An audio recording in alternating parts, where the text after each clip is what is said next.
इस वीडियो में हम बात करने वाले हैं उन फूड आइटम्स के बारे में जो किडनी फेलियर पेशेंट को बिल्कुल भी टच नहीं करनी चाहिए। लास्ट वीडियो तक हम डिस्कस करते आ रहे थे कि किस तरह की डाइट लेनी चाहिए, किस तरह की डाइट खाने से पेशेंट को क्या बेनिफिट मिलेगा।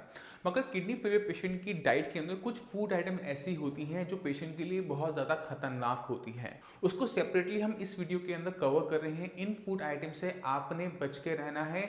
अगर आप इनका इंटेक करेंगे तो आपकी किडनी को डायरेक्ट नुकसान पहुंचता है। तो शुरुआत करते हैं इस वीडियो के और चलते हैं अपनी फूड आइटम नंबर 1 पर। आइटम नंबर 1 है कॉफी। कॉफी एक ऐसी चीज है जो बहुत ज्यादा कंज्यूम की जाती है, बहुत ज्यादा पसंद की जाती है। मगर ये जो कॉफी होती है जो आपको अच्छा फील करवाती है, किडनी फेलियर पेशेंट के लिए अंदर ये खतरनाक साबित हो सकती है। आज की डेट में जो पेशेंट्स आते हैं, जो बहुत यंग पेशेंट्स होते हैं जिनकी एज 16, 17, 18 के आसपास होती है, तो हमसे उन एक क्वेश्चन जरूर पूछते हैं कि कहीं वो कॉफी का कंज्यूम एक्सेस से ज्यादा तो नहीं करते। क्योंकि अगर आप कॉफी का कंजम्पशन करते हैं तो क्या होता है, कॉफी के अंदर कैफीन होता है और ये जो कैफीन होती है जब हम कंज्यूम करते हैं तो ये हमारा ब्लड सर्कुलेशन ब्रेन का बढ़ा देता है, जिससे हमारे ब्रेन को अच्छा लगता है, ब्रेन अलर्ट हो जाता है, नींद कम आती है। मगर इससे हमारा ब्लड प्रेशर भी बढ़ता है। तो अगर कोई इंसान कॉफ़ी का कंजप्शन ज़रूरत से ज़्यादा करता है, दिन में 5-6 कप कॉफ़ी पी जाता है, तो उसका बुरा इम्पैक्ट उसके ब्लड प्रेशर को पड़ता है। और ये ब्लड प्रेशर जो होता है किडनी फेलियर पेशेंट के लिए खतरनाक हो सकता है, क्योंकि उससे किडनी की श्रिंकेज बढ़ती है। अगर किडनी में श्रिंकेज नहीं भी हो रही तो भी बढ़ा हुआ ब्लड प्रेशर आपकी किडनी को डैमेज करता है। तो जितने भी किडनी फेलियर के पेशेंट होते हैं उनको एडवाइस किया जाता है कि कॉफ़ी का इंटेक बिल्कुल नहीं करना। यह नहीं कि आपने 2 कप पिया नॉर्मल अमाउंट में, नहीं, आप कॉफी का इंटेक बिल्कुल भी नहीं करेंगे, क्योंकि किडनी फेलियर पेशेंट के अंदर यही कॉफी जो ब्लड प्रेशर को बढ़ाती है खतरनाक साबित हो सकती है। इसलिए मेरी रिक्वेस्ट होती है हर किडनी फेलियर पेशेंट से कि आप कॉफी की कंजम्पशन बिल्कुल भी नहीं करेंगे। अब चलते हैं फूड आइटम नंबर 2 पे, वो है प्रिजर्व फूड। हम जो खाना खाते हैं अक्सर हम रॉ मटेरियल मार्केट से सब्जियां फ्रूट्स खरीदें, हम वो खाते हैं। अगर एक किडनी फेलियर का पेशेंट किसी ऐसी जगह पर रहता है जहां पर उसको ये रॉ फ्रेश फ्रूट नहीं मिल पाते, वेजिटेबल्स नहीं मिल पाती, तो उस पेशेंट को प्रिजर्व फूड पे रहना पड़ता है।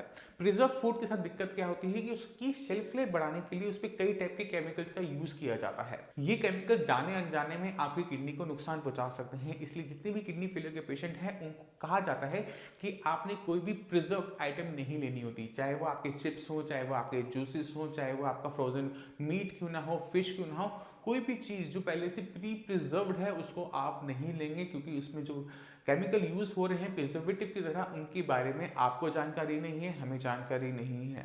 और अगर उसमें आपको जानकारी मिल भी जाए तो वो आपकी बॉडी में जाके वो किस तरह से काम करेंगे, किस तरह से आपकी किडनी को नुकसान पहुंचाएंगे, हमें उसका भी आइडिया नहीं होता।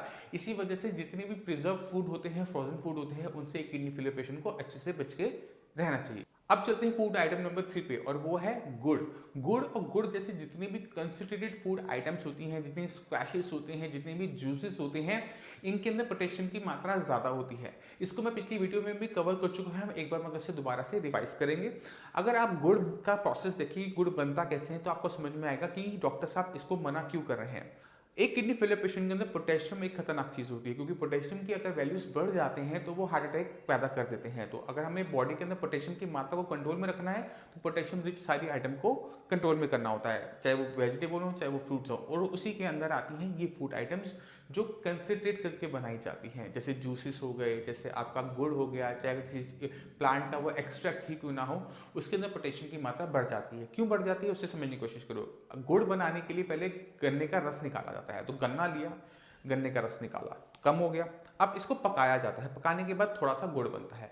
यानी जो पूरे गन्ने के अंदर पोटेशियम था वो थोड़े से गुड़ के अंदर आपकी बॉडी के अंदर चला जाता है, जिसकी वजह से आपके जो पोटेशियम के लेवल्स हैं वो सडनली जंप कर जाते हैं। इसी वजह से जितने भी किडनी फेलियर के पेशेंट हैं उन्हें गुड़ का कंजम्पशन मना किया जाता है कि आपने गुड़ नहीं लेना। उसकी जगह आप ले सकते हैं रिफाइंड शुगर, यानी जो चीनी जो नॉर्मली हम घर में खाते हैं रिफाइंड वाली, उसका कंजम्पशन आप कर सकते हैं। नॉर्मली हम ये सुनते हैं कि शुगर जो होती है वो ज़्यादा खतरनाक होती है, ज़्यादा नुकसान पहुंचाती है। गुड़ जो होता है वो बॉडी को क्लीन करता है, लंग्स को क्लीन करता है, वो बात सही है। मगर किडनी फेलियर पेशेंट के अंदर सिनेरियो बिल्कुल चेंज हो जाता है। गुड़ अच्छा है मगर जो उसके अंदर पोटेशियम है वो किडनी फेलियर पेशेंट के लिए अच्छा नहीं है, इस वजह से मना किया जाता है। अब गुड़ जैसी चीज़ें और भी होती हैं। मान लीजिए कि आप कोई जैम खा रहे हैं, तो जैम खाने के लिए भी हमने फ्रूट्स लिया, फ्रूट को कंसनट्रेट किया, फिर उसके जूस के अंदर हमने शुगर डाली। इस वजह से कंसनट्रेटेड होने की वजह से, यानी जो उसका जूस होने की वजह से जैम्स जो होते हैं, पिकल्स जो होते हैं, या फिर जो कंसनट्रेटेड स्क्वैशेस आते हैं वो मना होते हैं किडनी फेलियर पेशेंट को, क्योंकि उनके अंदर पोटेशियम की मात्रा ज़्यादा होती है। अब चलते हैं अपनी नेक्स्ट फूड आइटम के ऊपर। वो फूड आइटम तो नहीं है बट बहुत खतरनाक चीज़ है जिसका कंजम्पशन जरूर से ज़्यादा किया जाता है, वो है टोबैको, तंबाकू।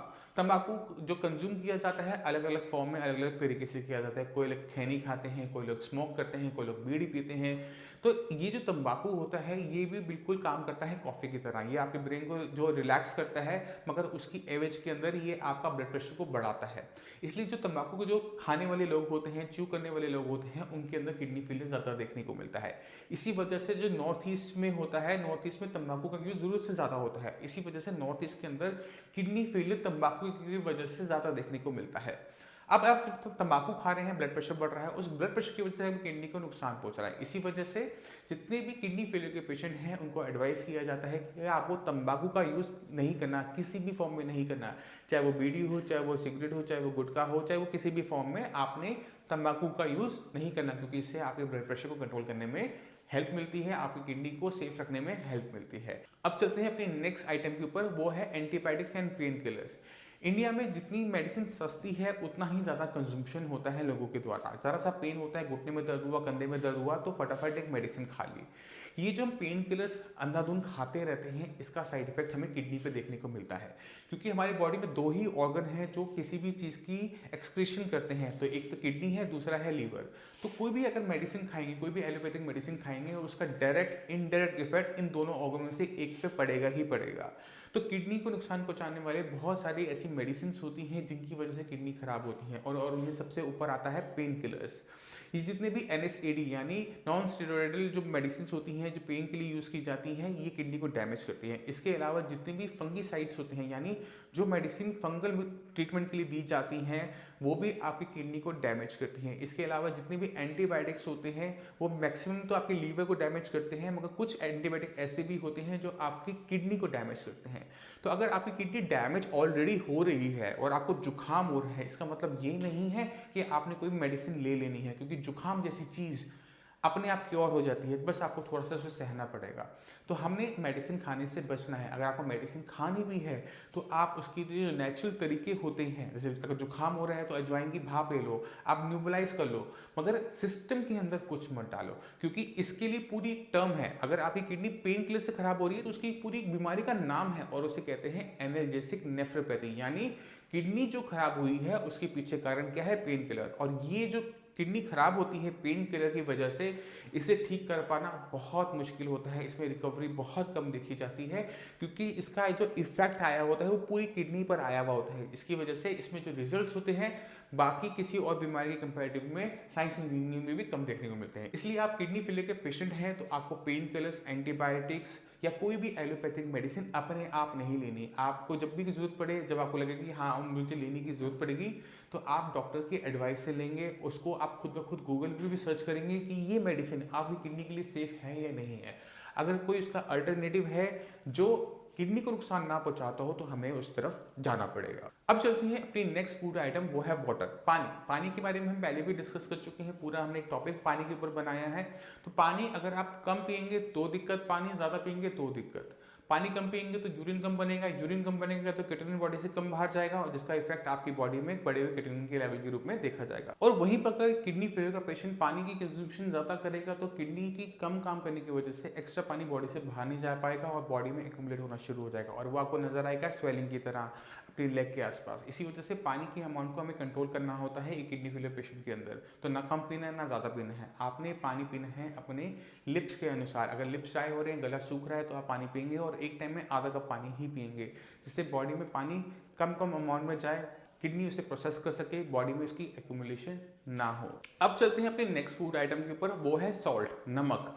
नमक अगर एक किडनी फेलियर का पेशेंट जरूर से ज़्यादा कंज्यूम करता है अचार की फॉर्म में, नमकीन की फॉर्म में, तो क्या होता है कि बॉडी के अंदर सॉल्ट ज़्यादा जा रहा है। सॉल्ट ज़्यादा जाने की वजह से सबसे पहली दिक्कत होगी हाई बीपी की।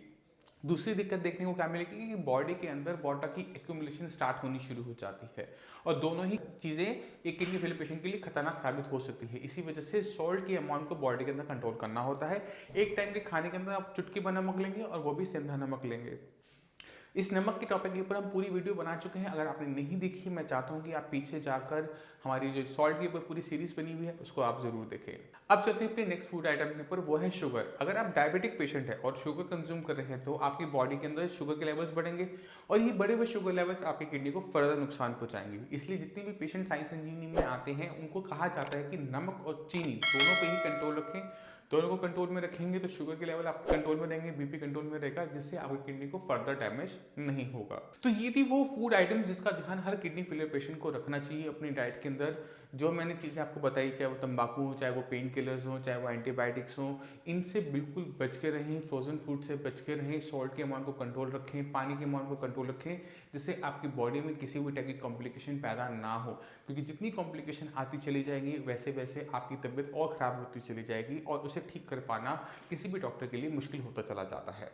तो इन फूड आइटम्स का हम ध्यान रखेंगे, इन फूड आइटम्स से हम बिल्कुल बच के रहेंगे, तब तक नहीं लेंगे जब तक हमें इसकी ज़रूरत बहुत ज़्यादा महसूस नहीं होती। अगली वीडियो के अंदर हम बात करने वाले हैं डायलिसिस की डाइट के बारे में कि अगर एक पेशेंट, किडनी फेलियर का पेशेंट का डायलिसिस हो रहा है तो उसकी बॉडी को किस तरह की डाइट देनी चाहिए जिससे उसके बॉडी में जो डायलिसिस की वजह से साइड इफेक्ट आ रहे हैं उसे कम किया जा सके।